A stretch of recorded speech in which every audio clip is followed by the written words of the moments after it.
Buenos días. Primero que todo, gracias por venir. Estoy muy orgullosa de estar de nuevo en mi alma mater presentando el trabajo de ya varios años. Les voy a dar una charla sobre el manejo de la hernia de las crucíferas. Quiero que se lleven en claro que no voy a dar una fórmula mágica. No existe. Les voy a dar más que cualquier cosa, generalidades e ideas para que se lleven ustedes y empiecen a desarrollar su propia estrategia de manejo integrado. Creo que esta historia se las han contado ya un par de veces. Tenemos que la hernia de las crucíferas es causada por Plasmodiófora brassica y afecta a especies de la familia Brassicacea. En nuestro país, las más importantes son brócoli, repollo y coliflor, que son las que ocupan la mayor área sembrada. Acá tenemos unas muestras de las agallas que forma el patógeno una vez se infecta la planta y acá tenemos cómo las vemos a nivel microscópico. La idea principal que quiero que tengamos en la cabeza es que la hernia de las crucíferas es una enfermedad y para que una enfermedad se desarrolle necesitamos tres elementos principales. Necesitamos un hospedero susceptible, un patógeno y condiciones ambientales propicias para el desarrollo. ¿Y qué tiene de particular la hernia para que su manejo sea tan difícil? Tenemos un patógeno con características biológicas sumamente complejas. Entonces, ¿qué es lo que hace a Plasmodiófora tan difícil de manejar? Tenemos un patógeno que produce esporas de resistencia que permanecen viables en el suelo hasta por 20 años. Y en países de condiciones templadas dicen que el promedio es de 3 a 4 años de vida. Nosotros acá no sabemos cómo están pasando las cosas. Estamos en condiciones completamente distintas y apenas estamos comenzando a entender cómo es la biología de este patógeno en zonas tropicales. Por otra parte, tenemos plantas que en cada área son capaces de producir entre 1000 y 10.000 millones de esporas de resistencia. Es un número gigantesco. Cada planta enferma que tenemos está produciendo muchísimas esporas de resistencia. Y la literatura reporta que para que tengamos pérdidas económicas importantes, necesitamos tener alrededor de 10.000 esporas de resistencia por gramo de suelo. No sé qué tan cierto sea eso para nuestro país. Esto, vuelvo, son condiciones de clima templado. Son muy distintas a las que nosotros tenemos aquí. Vamos a hacer un ejercicio rápido. Matemática simple y sencilla. Para que veamos por qué es tan importante, supongamos que usted, señor agricultor, trajo su material de propagación y en su material de propagación venía una planta enferma. Esa planta desarrolló la enfermedad, pero usted la veía sana porque en la primera fase del ciclo todavía no tenemos síntomas. Usted asumía que su material venía sano. Resulta que esa planta desarrolló la enfermedad. Tenemos una planta con sus respectivas agallas y decimos que producen en promedio entre 1000 y 10.000 millones de esporas de resistencia por planta. Entonces, esta plantita nos está produciendo 1000 millones de esporas de resistencia. 1000 millones de esporas de resistencia son capaces de infectar 100 kilogramos de suelo. Con 10 a la 4, que son 10.000 esporas de resistencia, que ya es bastante.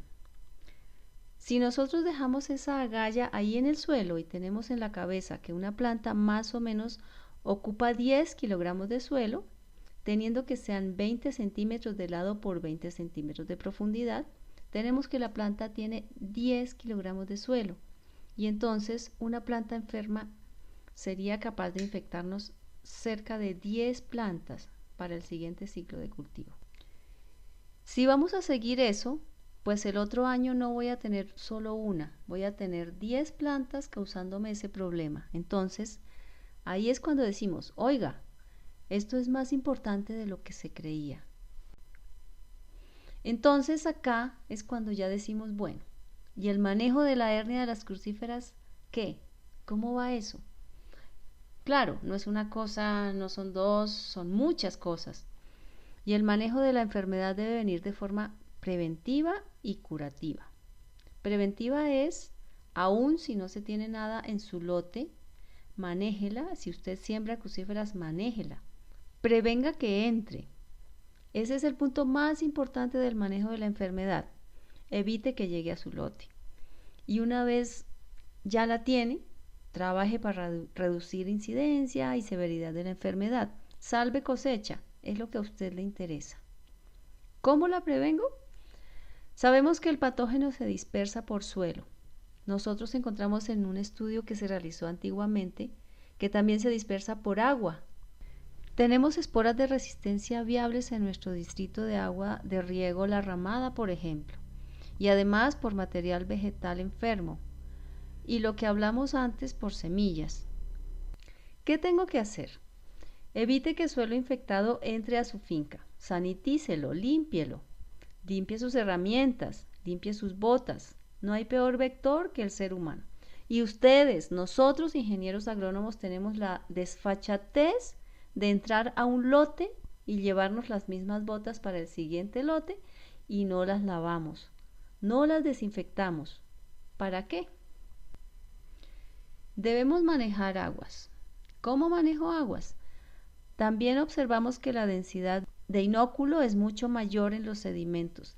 Si usted maneja pozos de sedimentación en su finca, al ingreso y a la salida está limitando tanto el ingreso como la salida del patógeno. Porque no es el hecho de que yo ya la tengo, pues ¿qué más da? Sino tenemos que entrar a actuar en conjunto. Yo ya la tengo, pero evitemos que mi vecino también la tenga. Entonces manejemos pozos de sedimentación en la medida de lo posible. Material de plantulación. En la sabana de Bogotá es muy común que compremos plántulas, pero en el resto del país no. En el resto del país lo más común es que tengamos semilleros en suelo. Y es un factor determinante porque cuando usted está trasplantando sus plántulas, usted todavía no ve la enfermedad. Las está pasando a 35 días. Y si las condiciones no son óptimas, usted todavía no ve síntomas, pero sus plantas ya vienen enfermas. Garanticemos material de propagación óptimo. ¿Cómo sanitizo? ¿Cómo garantizo eso? Nosotros no tenemos el tamaño de tractores que sí tenemos en Alberta. Nuestros tractores son pequeños. No va a tomar 8 horas la limpiada. Son básicamente 3 pasos. La primera, remueva las grandes cantidades de suelo que tiene adherido el tractor. Haga una limpieza a presión con agua, con aire y si puede aplique desinfectante por 20 minutos. Que puede ser un poquito de sodio al 2% y el riesgo va a ser mínimo. Si usted aplica únicamente estas dos cosas, ya casi el 90% se reduce. Entonces, con que usted remueva la mayor cantidad de suelo posible y limpie a presión su herramienta, es más que suficiente. El tractor es lo más complicado. Igualmente en la sabana de Bogotá sí usamos tractor, pero en el resto de zonas del país no lo hacemos. La mayoría de mecanización en nuestras zonas son con azadón, con bueyes, con motocultores. Estos son más fáciles de limpiar y nosotros debemos entrar a hacer todo el esfuerzo para que esto se haga. Botas limpias, ingenieros, botas limpias. No más nosotros mismos trasladando el patógeno. Y limpiar nuestras botas es tan sencillo como que usted salió del lote, se limpió, cargue una botellita con hipoclorito y aplíqueselo a sus botas. Si puede, use bolsas encima de sus botas cada que entre a un lote y apenas salga, descártelas. Bueno, y una vez ya tengo la enfermedad en el lote, ¿qué? Damos diferentes opciones. Una es control químico, el control biológico, el control cultural y el uso de materiales resistentes, principalmente. Y se me quedó por fuera rotaciones. Tenemos el ciclo de patógeno y tenemos 2 etapas críticas que debemos atacar, que es cuando tenemos tanto la zooespora primaria como la zooespora secundaria. Para el control cultural, básicamente lo que buscamos es afectar el desarrollo de la enfermedad mediante la generación de ambientes no propicios para el establecimiento del patógeno. Una de las propuestas que viene haciendo hincapié, que se viene multiplicando no solo en Alberta, sino mundialmente, es el uso de materiales encalantes. No obstante, necesitamos subir el pH por encima de 7. Tenemos suelos con una capacidad buffer altísima en nuestro país. Necesitamos cantidades exageradas de cal. Eso va a alterar nuestros balances químicos. La otra opción que tenemos es aplicaciones de boro y calcio. Son nutrientes que sí afectan el desarrollo de la enfermedad. Hay que tener cuidado. Boro es fitotóxico. Igualmente nos va a reducir un poco la incidencia y severidad, pero no va a ser algo muy importante. Y volvemos al punto. Si sus densidades de inóculo son altas, ya no tiene sentido. Hay que restringir el movimiento de suelo infectado. Sabemos que Plasmodiófora se encuentra en los lotes en forma de parches. Evite en lo posible que su suelo del parche se mueva hacia otras zonas donde usted todavía tiene plantas sanas. Si usted puede restringir ese movimiento sería ideal, porque usted va a mantener su parche ahí localizado, va a evitar que siga creciendo. Manejo de residuos de cosecha. Yo sé que es costoso sacar raíces, pero si su parche no es muy grande, ¿no cree que vale la pena? ¿No cree que sí puede ser importante usted quitarse de encima esos 1.000 millones de esporas de resistencia para el ciclo siguiente? Si nosotros no manejamos las 70 hectáreas que se manejan en Alberta, 1 o 2 hectáreas creo que vale la pena. Y finalmente el uso de cultivos trampa, que puedan inducir la germinación de esporas de resistencia y ayudarnos a disminuir la densidad de inóculo. Con material resistente nosotros tenemos en el país dos opciones que son Clarify y Tequila. Clarify es un coliflor y Tequila es un repollo. Básicamente es una resistencia de tipo monogénico. Hay dos tipos de resistencia. Una que la da un solo gen y la poligénica que la dan muchos genes. Cuando es monogénica es una resistencia fácil de romper. Esos son los materiales que tenemos, materiales con resistencia monogénica. ¿Qué pasa? Nosotros básicamente tenemos un montón de plasmodiófora aquí que está peleando contra nuestra planta y tenemos así como en los seres humanos todo tipo de patógeno. Ahí tenemos unos que son debiluchos, unos que son normales y los que son súper fuertes. Entonces, si usted siembra material resistente esta vez, los debiluchos se murieron porque no tuvieron que comer. Los promedios, algunos lo lograron, la mayoría no, se murieron. Pero los resistentes, esos sí son súper fuertes. Empezaron a comer, entonces ya no son unos poquitos, son muchos. Y lo que vamos haciendo es, vamos desplazando la curva normal de la población del patógeno y lo que vamos a hacer es que se genere esa ruptura. La resistencia de la que hemos hablado anteriormente es una estrategia, creo que es la más exitosa hasta ahora, pero hay que manejarla con cuidado. Con el control químico, en nuestro país no existe a la fecha ningún producto químico registrado para el manejo de plasmodiófora. Existen diferentes opciones como el metamsodio, pero es sumamente tóxico para el medio ambiente, nos causa grandes daños, entonces hay que evitar su uso, especialmente a gran escala. Lo que hablamos del tratamiento a semilla es efectivo, se ha mostrado muy efectivo en condiciones controladas. Básicamente lo que hace es, cuando lleva semilla tratada a campo, es retrasar la infección. Y tenemos opciones de fungicidas aplicadas al suelo como el pentracloronitrobenceno, que tiene efectos muy nocivos contra la salud humana y se supone que es efectivo especialmente en lotes donde las densidades de inóculo son bajas. El control biológico, ¿cuándo?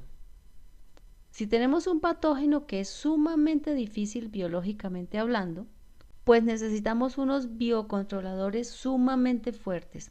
Necesitamos que tenga diferentes mecanismos de acción. Se ha probado efectivos Bacillus subtilis, que está registrado.